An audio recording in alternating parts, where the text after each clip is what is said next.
situation here seems trickier than I thought.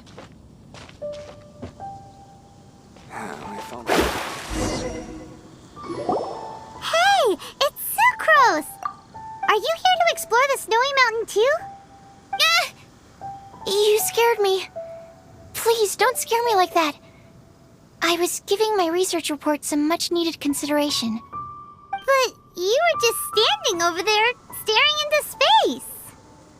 Not at all. I was just thinking of a name for a new subspecies of sweet flower I propagated. It has seeds that are 4 times as large as normal. Oh, are you interested? Wonderful. Next time, please allow me to show you the fruits of my work. It's a shame. If I wasn't coming to this mountain, I would have brought some samples with me. Yeah. Weren't you doing research in the city? How come you're here? Timaeus and I were helping Albedo organize research data. Timaeus just left, in fact. You didn't run into him? Sure didn't. He said that he wasn't as sharp as Albedo when it came to data. By quite a long shot, in fact. The significance of some things Albedo is able to grasp almost immediately, but we, on the other hand, take considerable time. I fear that this must be the difference in our knowledge and experience showing. Timaeus seemed rather depressed about the matter. He said he was going to take a walk, so I'm currently settling the leftover affairs myself. I was originally going to take a look around myself after finishing up here, but unexpectedly, I gleaned some interesting data from these reports. But, well, guess my search for secrets will have to wait. Secrets? Ooh, what secrets? Actually, do you two have time right now? Don't have anything on us but that. Then, could I ask you for a favor? In truth, I feel like Albedo is concealing something from myself and Timaeus. But isn't he your teacher? What would a teacher have to hide from his students? That's true, but I feel like he's always hiding something. It is my personal guess that it is some great secret of alchemy. Wait, how are you so sure? Timaeus and I are both passionate researchers of alchemy. If it was anything else, Albedo wouldn't have any reason to hide it from us. You do have a point. Could you help me investigate what it is that Albedo's hiding? Please, I'm just too curious. What do you think? Yes! Thank you, thank you! Alright, let's take a little trip, shall we?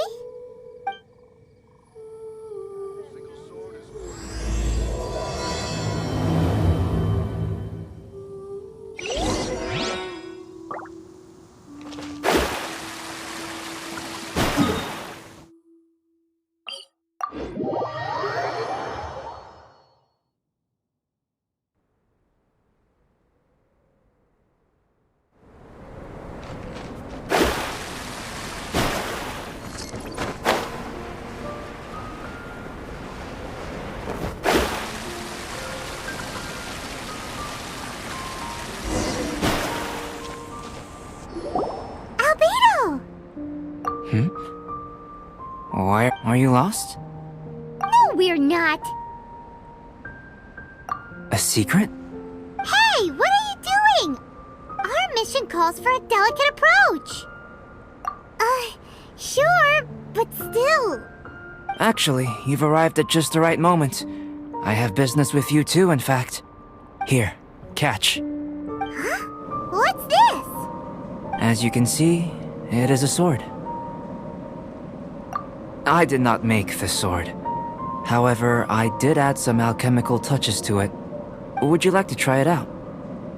My research indicates that this sword has some unique properties. Only you can use it, but I need to gather data from it quite urgently. So, could I bother you to use it in battle? Wait a second! How can there be a sword that only one person can use?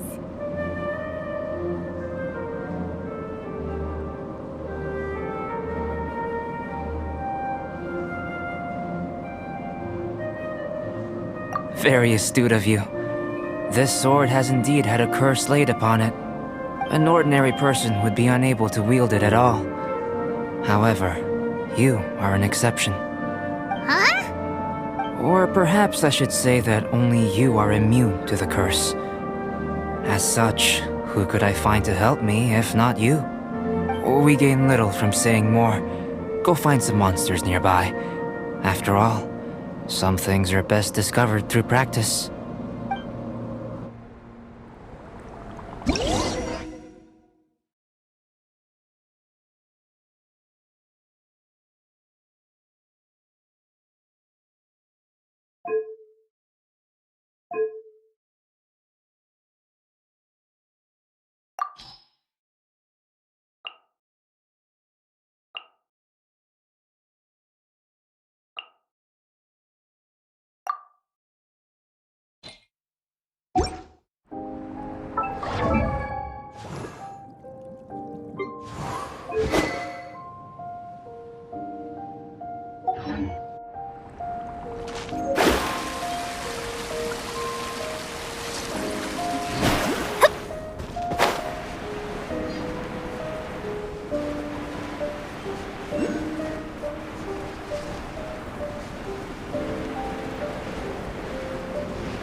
How about those over there?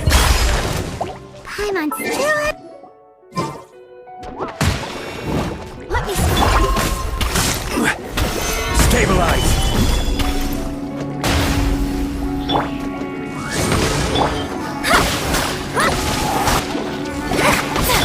I will have order!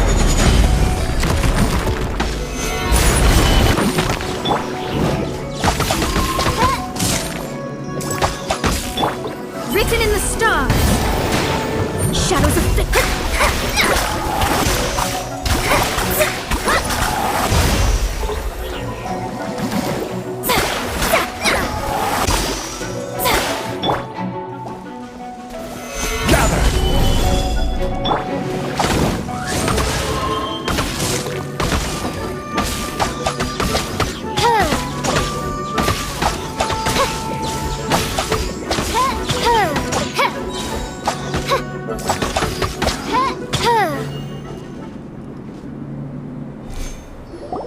Over here! It's with this brat!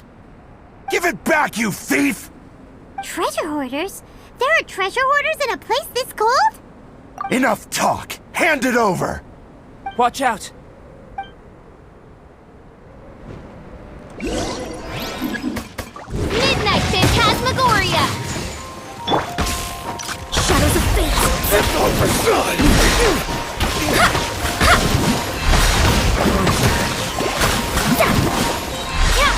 Decided by destiny!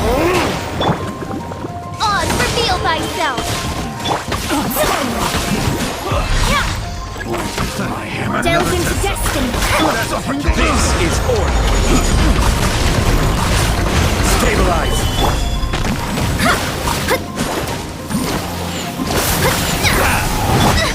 Wings of darkness!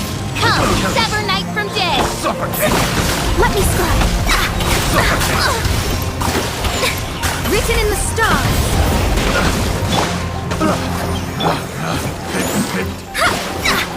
Suffocate! Picked. Now that's rich! Treasure hoarders calling us thieves? They certainly arrived quickly. Goodness, no. They seem to have been talking about this sword.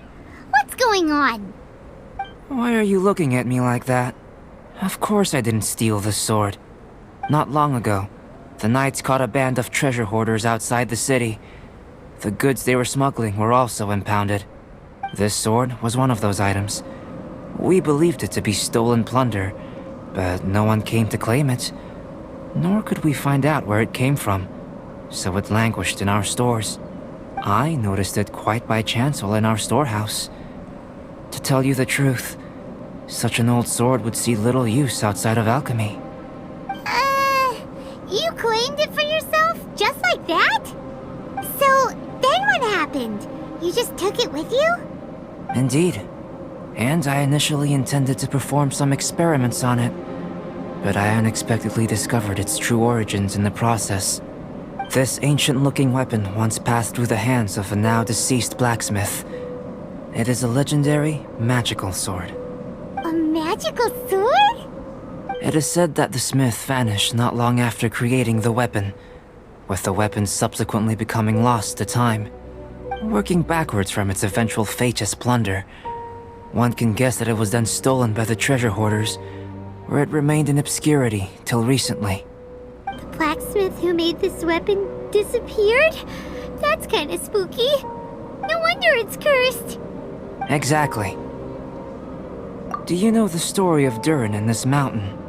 Durin was the black dragon who menaced Mondstadt, before finally being defeated by the combined efforts of the Valen and the Animo Archon Barbados. After a fierce battle, the vanquished Durin crashed to ruin here, falling into the thick snow. Snow gathers atop this mountain and never melts, which is a most curious phenomenon.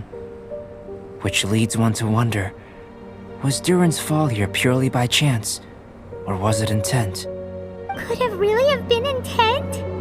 Perhaps this place was chosen as a gravesite precisely so that the snow's power could seal the corrosive toxin coming from Durin's body.